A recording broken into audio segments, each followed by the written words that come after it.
हाँ जी, तो cricket chronicles with Chandresh में आप सबका फिर स्वागत है। अभी हम बात करेंगे जो होने वाला मुकाबला गुरुवार को, वो मुकाबला होगा सनराइजर्स हैदराबाद और लखनऊ सुपर जायंट्स के बीच में और ये मुकाबला होगा हैदराबाद के गढ़ में जिसका नाम है राजीव गांधी स्टेडियम जो है हैदराबाद में।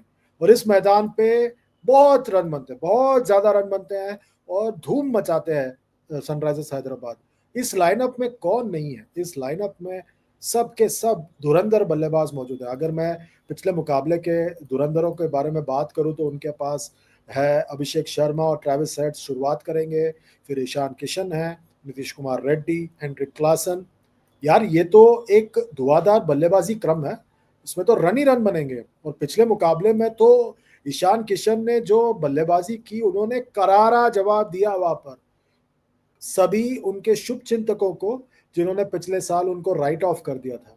पिछले साल बीसीसीआई ने उनको नेशनल कॉन्ट्रैक्ट से ड्रॉप किया था और उसके बाद जो है उनको कहा वापस जाके डोमेस्टिक क्रिकेट खेलो, उन्होंने खेलने से मना किया। फिर वो वापस आए, आईपीएल खेला, फिर वो दुलीप ट्रॉफी में थे, थोड़ा उन्होंने रन नहीं बनाया, फिर वो डोमेस्टिक क्रिकेट गए, झारखंड के लिए खेलने गए और फिर धीरे धीरे करके उन्होंने जो है अपना दबदबा फिर बनाने की कोशिश की। और credit, full credit to Ishan Kishan कि आते ही अपने नए फ्रेंचाइज के पहले ही मुकाबले में इन्होंने जो सेंचुरी मारा, क्या पारी खेली उन्होंने, जबरदस्त पारी खेली उन्होंने, मजा आ गया और इसी के लिए वो जाने जाते हैं। और देखिए कि वो धुआंधार पारी के बदौलत एक बड़ा स्कोर खड़ा किया सनराइजर्स हैदराबाद ने 286 रन्स का।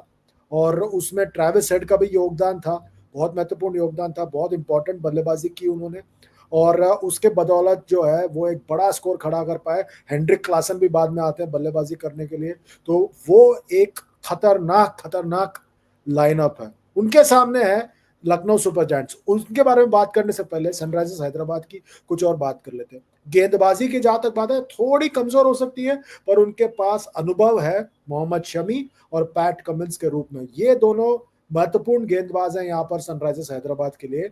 और पैट कमिंस जो कप्तान है वो भी महत्वपूर्ण महत्वपूर्ण खिलाड़ी है और उनका चलना यहाँ पर बहुत ज्यादा जरूरी है। पैट कमिंस को पिछले मुकाबले में 4 ओवर में 60 रन पड़े थे और वो बताते हैं आपको कितना सपाट पिच था। एडम जैम्पा भी वहां पर है, पर I think that Harshal Patel के वहां पे होने से काफी फर्क पड़ता है क्योंकि वो T20 क्रिकेट में बहुत ही ज्यादा वो इंपॉर्टेंट ओवर्स गेंदबाजी करते हैं। पिछले साल के वो पर्पल कैप विनर भी थे।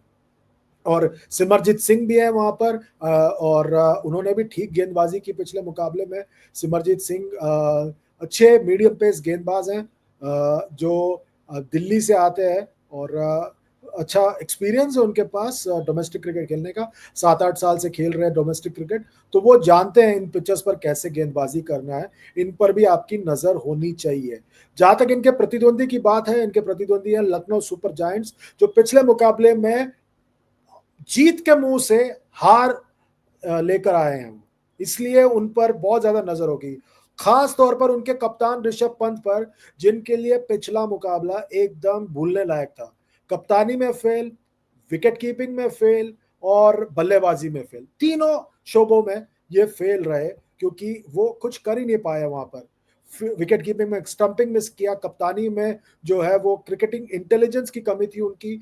शार्दुल ठाकुर जिन्होंने अच्छी गेंदबाजी की थी, उनको उन्होंने वापस नहीं लेके आए गेंदबाजी करने के लिए और ये मेरे ख्याल से बहुत बड़ी चूक हो गई वहां पर ऋषभ पंत से। पर इनके पास जो है दिक्कत यह है कि इनकी जो नंबर 1 पेस बॉलिंग बैटरी है वो सब इंजर्ड है। वहां पे आकाशदीप इंजर्ड है और उसके अलावा आवेश खान को कुछ इंजरी का इश्यू है। मयंक यादव अब तक पूरी तरह से फिट नहीं है, मोहसिन खान टूर्नामेंट से बाहर हो चुके हैं।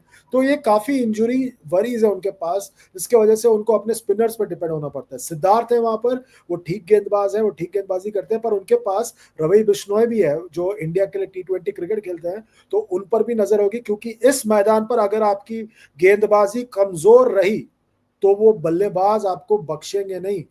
पिछले मुकाबले में हमने दिग्विजय को देखा जो पहली बार खेल रहे थे, ठीक लग रहे थे, थोड़ा बहुत वो इमरान ताहिर का छाप था उनमें, पर ठीक थे, कुछ ऐसा कोई अद्भुत नहीं थे।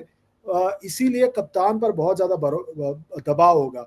उसके अलावा बल्लेबाजी में उनके पास मिचेल मार्श का पावर है, मिचेल मार्श ने पिछले मुकाबले में जबरदस्त बल्लेबाजी की, गेंदबाजी नहीं कर सकते पर इनका चलना बहुत जरूरी है। साथ में निकोलस पूरन भी है जो भी बहुत महत्वपूर्ण हो जाते हैं इस लाइनअप में। मैं जब दोनों टीमों के बीच के इतिहास को देख रहा था तो जबरदस्त है कि 4 मुकाबले हुए हैं इन दोनों टीमों के बीच में, जिसमें से 3 बार जीते हैं लखनऊ सुपर जायंट्स। पर एक बार जो है, जो आखिरी मुकाबला था पिछले साल मई में, वो पिछले साल के सीजन में वो जीता था सनराइजर्स हैदराबाद ने। 165 का लक्ष्य पीछा कर रहे थे वहां पर सनराइजर्स हैदराबाद, और उन्होंने मात्र 9.4 ओवर में पूरा चेस कर दिया, और इसी मैदान पर हुआ था ये मुकाबला। और 160 रन बिना किसी 167 रन बिना किसी नुकसान के बनाया। अभिषेक शर्मा ने नाबाद 75 बनाया और ट्रेविस हेड ने नाबाद 89 बनाया। तो इतिहास में तो ज्यादा बताता है कि लखनऊ का पलड़ा भारी है, बट रीसेंट पास की अगर बात करें तो हैदराबाद का पलड़ा भारी रहा है। क्योंकि लखनऊ की गेंदबाजी कमजोर है, मुझे ऐसा लग रहा है कि सनराइजर्स हैदराबाद स्टार्ट्स फेवरेट है। तो ये तो मेरा मानना है, आपका क्या मानना है? वीडियो के नीचे कमेंट कीजिए, लाइक कीजिए, शेयर कीजिए, सब्सक्राइब कीजिए, और साथ ही साथ नोटिफिकेशन की जो घंटी है उसे भी दबाइए। अभी के लिए बस इतना ही, अपना ख्याल रखिए। Good bye for now.